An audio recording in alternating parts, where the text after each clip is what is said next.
inside Alabama Department of Corrections. We continue to profile stories about the living conditions, inhumane, unsanitary conditions that we live in, overcrowdedness.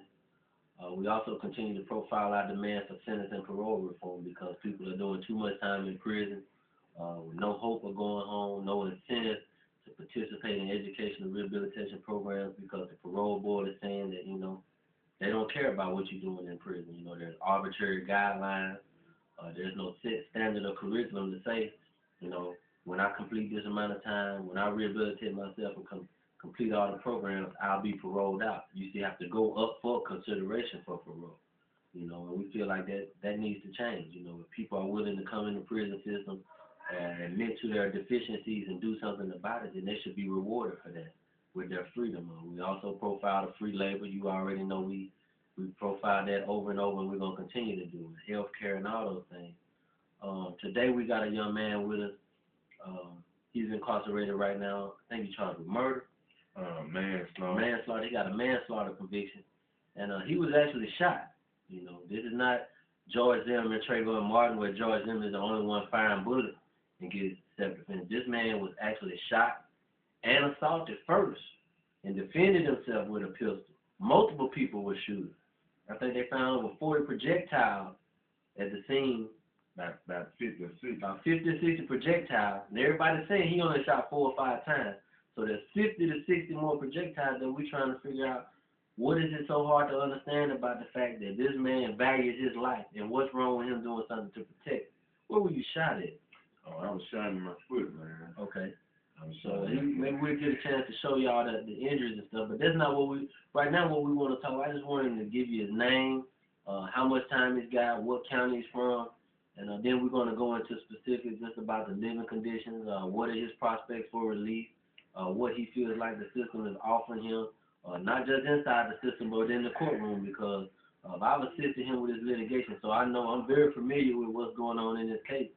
This man was assaulted, slapped by a gun-toting individual who was looking for him, and then when he found him, slapped him and shot him first, and this man protected himself, and he ended up going to trial, and yet here he is sitting in prison with me with a life sentence and not knowing when he's going on.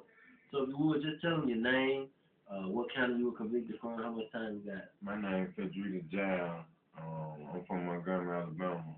I was convicted in 2010 for manslaughter. Okay. Like I said, you were shot. Just if you want to get just a brief description, I think you testified at trial, so the facts of what happened. Just give the public a little bit of insight into what actually went on with your case, how you ended up with a life sentence. Well, me and the dude got into the altercation. He slapped me, and I swung back and punched him. And he upped the gun, so I grabbed the gun. We wrestled over the gun, and he shot me in my foot. When he shot me in the foot, somebody started shooting from the porch in the side of the house. I upped my gun, and I shot him, and they just found me guilty for reckless manslaughter, but I fought the case under self-defense. But they didn't apply the law right to me. You know what I'm saying? The law had passed. The stand your ground law had passed, but they ain't applied to me. Even though the law, and just to clarify what he's saying, Alabama, as y'all know, has a stand your ground law, the same as the stand your ground law in Florida, and they changed it. There used to be a requirement that you have to retreat before you can receive the benefit of the self-defense, but they changed the law, and there's no longer a duty to retreat whenever you feel like your life is in danger or you're protecting your life or someone who's close by you. You have the right to use whatever force, and he's saying that he was assaulted. But when he went to trial, and what the mistake occurred is when the judge gave the jury instructions. He didn't give the new instructions explaining to the jury that this man doesn't have to retreat. He has a right to stand his ground and he can defend his life because he had been shot. But the judge didn't give those instructions. They gave the old instructions. So right now, we have this case back in court in the Montgomery Circuit Court. We're trying to get some justice for Fredricas because, if the law is going to be applied to George Zimmerman, if he can stalk a black man down and kill him, then why can't Fredricas defend his life when he's being stalked down, when he's being shot? And so that's what he's here to, just to shed some light on the injustice that he suffered. Now, since you've been in prison, just a little bit about your personal social background. Do you have a GED, skill of trade, things like that? No, sir. I don't have no GED, but I was in trade school for the welding. You know what I'm saying? Taking up the welding, but I started working on my case, so I had to come out of school so I can work on my case. So And you had to go prioritize your freedom. So even when you were in trade school, when you got a letter, when is your parole date? How long was parole date? I go up on February 2017. Okay, so how many years would that be that they're saying before you go for parole? 10 years. Okay, so in 10 years, when they sent you that parole setup, did it say, okay, Mr. Giles, you don't have your GED, you don't have a skill of trade, you don't have life skills, you need anger management, crime bill? Did it lay out what the criterion that they were going to be requiring of you when you came up for parole? Do you even know what when the parole come up? What is the expectancy? What are they looking for out of you? They ain't tell me that. They just gave me a life sentence and gave me a setup. They don't give you no criteria what you got to do or whatever to get back to society. They don't tell you that. And just your personal experience in prison, even if they had a criteria, I'm sure you've seen guys that do everything they used to do in prison. Get GEDs, get skill of trade, get life skills and whatnot, and they still get denied for parole. So when you see these things going on around you, how does it make you feel about your prospects for parole and what you have to look forward to as you're in prison? You don't give me no hope, man. I don't know how I'm going to go home, when, or what. You just here. I'm just here.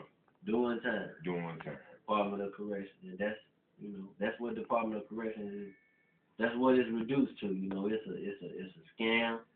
I want to just tell you a little bit about the Free Alabama movement. The Free Alabama movement is supporting a nonviolent and peaceful protest by prisoners for our civil and human rights.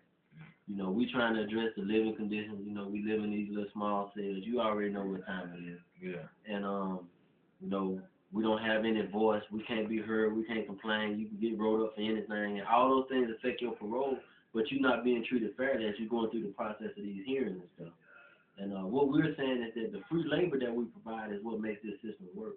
And we believe that the only way that we can get a voice at the table and make ourselves heard is if we all collectively agree to nonviolently and peacefully protest by removing our free labor from the system. There were some articles published in the Montgomery Advertiser that's showing about the overcrowdedness, the danger level, the lack of funding and stuff like that.